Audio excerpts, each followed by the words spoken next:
Catherine Bernardo nangangarap na sana'y mahagkan siyang muli ni Daniel Padilla. Paano na si Alden Richards? Saray wag naman ang mangyayari na muling mahagkan ng binata na si Daniel Padilla ang dating nobya na si Catherine Bernardo. Ano pa ang iisipin ng mga fans ng Cat Den Love Team kung mangyayari at hahayaan na lang ni Catherine na maisakatuparan ang lahat ng iyon?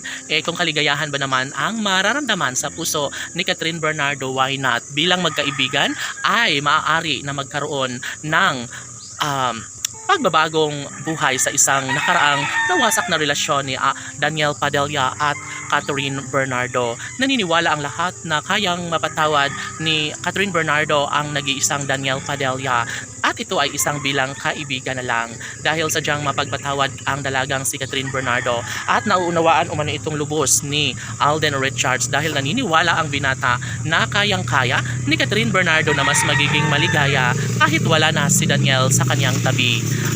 Panigurado umano na manghihinayang ang mga fans ng Cat Den Love Team kung tuluyan na ngang kakalimutan ng pretty girl na si Catherine Bernardo ang babinata na si Daniel Padilla, ang lalaking tunay na minahal ni Catherine Bernardo. Syempre, unang-una sa lahat ay dapat lamang umano napatunayan nila ito dahil sa isang pagkakataon ay nais lamang ni Daniel na magbagong buhay kasama ang pretty girl na si Queen Catherine.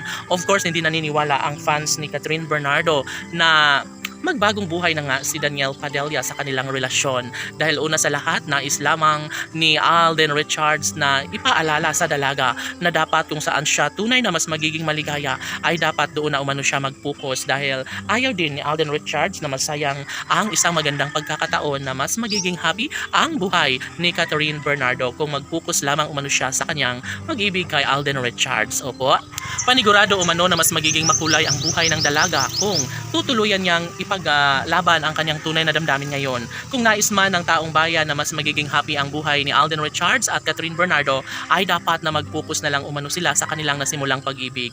Bagamat maraming kumukontra, marami ang ayaw sa kanilang relasyon, ay sinisiguro ng binata na mananatili lamang siya sa kung ano siya, sa kung saan siya mas magiging komportable at masaya. Sana'y hindi na magbabago pa ang isang pagtitingin ng tunay ni Alden at Catherine. Sana'y ibahagi ang isang magandang pagkakataon na one day ay magkakaroon din ng walang hanggang kaligayahan sa buhay ni Alden Richards at Catherine Bernardo. Kung tutuusin, kung babalikan pa ni Catherine si Daniel Padilla ay siguro ay wala nang magagawa pa si Alden at tatanggapin niya na lang umano ang lahat. Tsaka umano ay mawawala rin ng gana ang taong bayan sa kung maaari na mangyayari kung babalikan pa ba ni Catherine ang binata na si Daniel Padilla. Sabi nila na deserve umano na si Alden Richards ang maikasal at makasama kay Catherine Bernardo. Laban!